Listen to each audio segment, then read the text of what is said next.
using electromagnetic waves. So this is my field. I've been studying this field for over 40 years. And HAARP scares me because I know what it can do. I know that HAARP can be used to control the human mind. Now, what he's talking about there is the neurophone. That's Patrick Flanagan.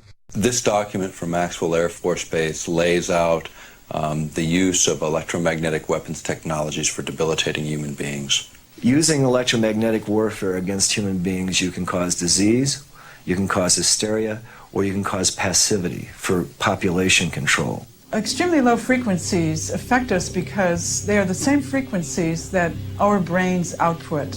And when they're in the environment around us, our brains try to entrain to them. That's right, they lock on. Our brains will immediately lock on to ELF. So our brains try to mimic those signals, and if those signals are not good ones for our behavior, then we can fall apart. We can behave differently, we could get sick, we could feel very stressed and not know why.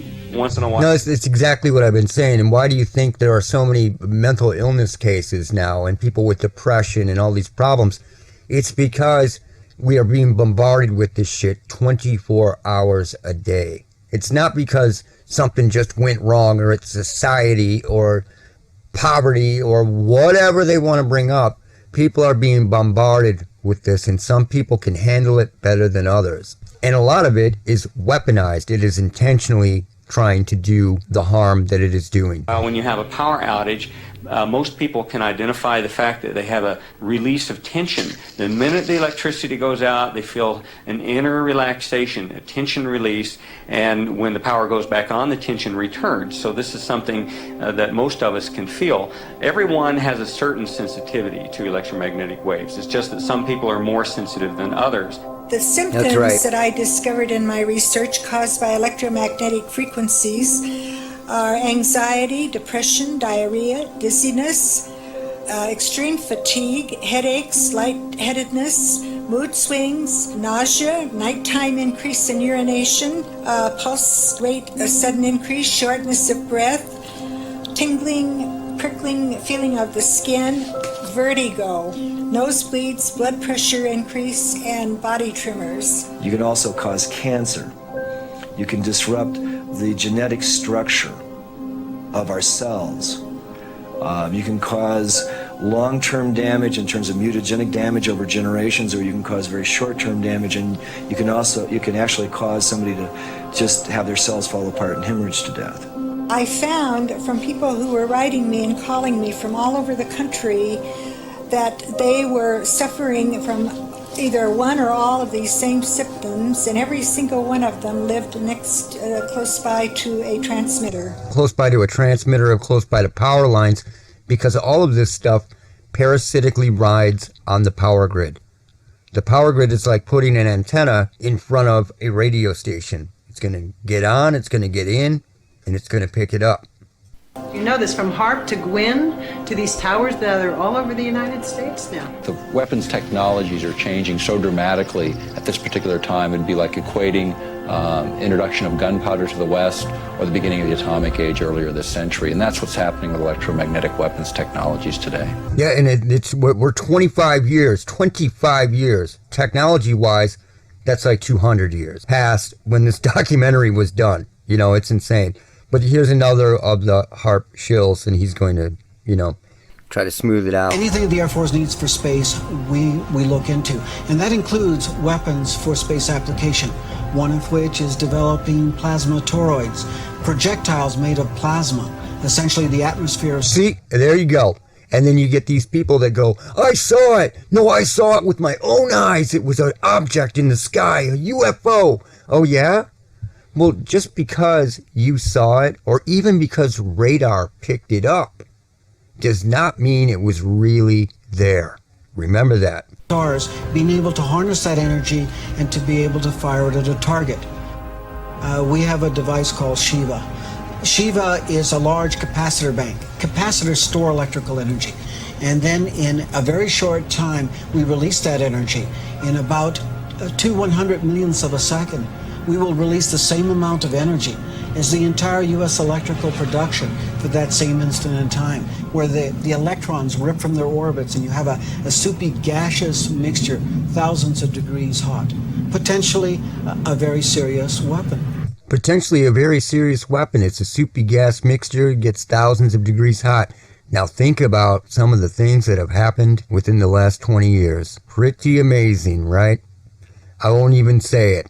After I had actually left the program in 1987, one of the last communications I had with ARCO indicated that there had been a contract awarded for ionospheric warfare studies. And as a broadcast medium, what we're actually doing with the ionosphere at that point is we're not just reflecting the signal, we are amplifying the signal. We are causing it to become much, much more intense. There you go.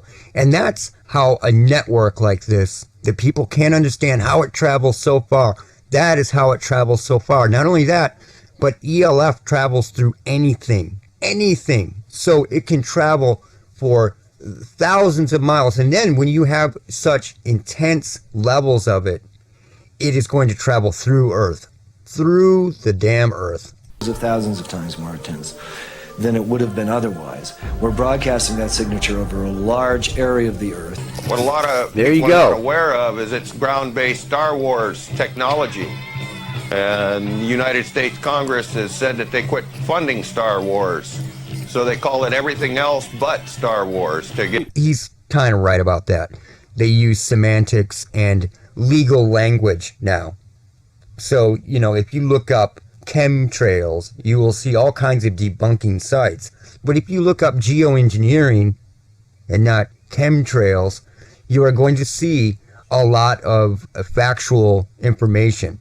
It's just like when you start getting into voice of God weapons. When you get into all that hokey, goofy TI language, you are going to get into all kinds of really silly looking and really silly sounding things like that. When you start getting into the reality of it and looking it up in scientific terms, the information is everywhere.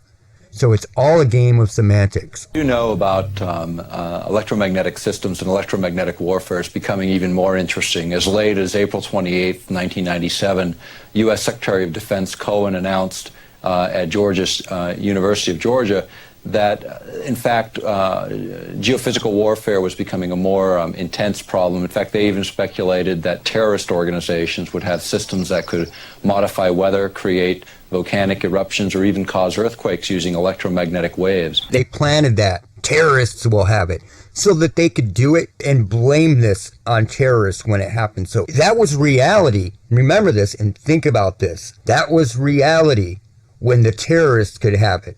But if you bring that up to somebody now, in 97, if you bring that up to somebody now, they act like that's off in the future. This is what is so insane about the world today, is you can't get through to people about things that were fully functional 25 years ago or longer. The issue of earthquakes has been, looked at by other specialists, even going back to the work of J.F. Gordon MacDonald when he was at UCLA. In the late 60s, he was also a science advisor to Lyndon Johnson. He's a specialist in geophysical warfare. He asserted then if you could ever get enough energy in at just the right frequency and just the right waveform, you could in fact trigger these kinds of events. Absolutely. It is no different than a guitar or a piano or another instrument. A wine glass, if you can match that vibration, the vibration that it resonates at, you can create something catastrophic, like the wine glass shattering. It is the exact same thing. It is silly to think otherwise. Cohen was saying just a few days ago was it's this idea that now terrorists may possess this kind of technology. It's obvious. I mean, if we're concerned that terrorists have it, we certainly do. The idea of affecting weather for many people, it gets to the point where you say, well, can that even be real? And when you go back in time, even to 1976, the United States, along with over 60 other countries, signed an accord where we agreed to not use weather manipulation as a weapon of war. This is before biological and chemical treaties, before many of the nuclear disarmament treaties, and yet that was such a big threat in '76. Has our science progressed? Certainly. And science has progressed since 1997, 1998. We are now in 2023, and what we are dealing with is a level of ELF, physical vibration ELF, a network of ELF. People better get hip to it. you better get wise, you better get educated. So that if somebody in your family begins to have symptoms of something, you realize what it is before you call in some witch doctor shrink or take him to have more damage done somewhere else by medication or by whatever, when this is being created. 40s there was interest in weather modification, that by the 50s there was actual experimentation in that area. By the 1960s that area had advanced substantially. Well, there have been programs with the salting cloud, salting things with silver iodide and...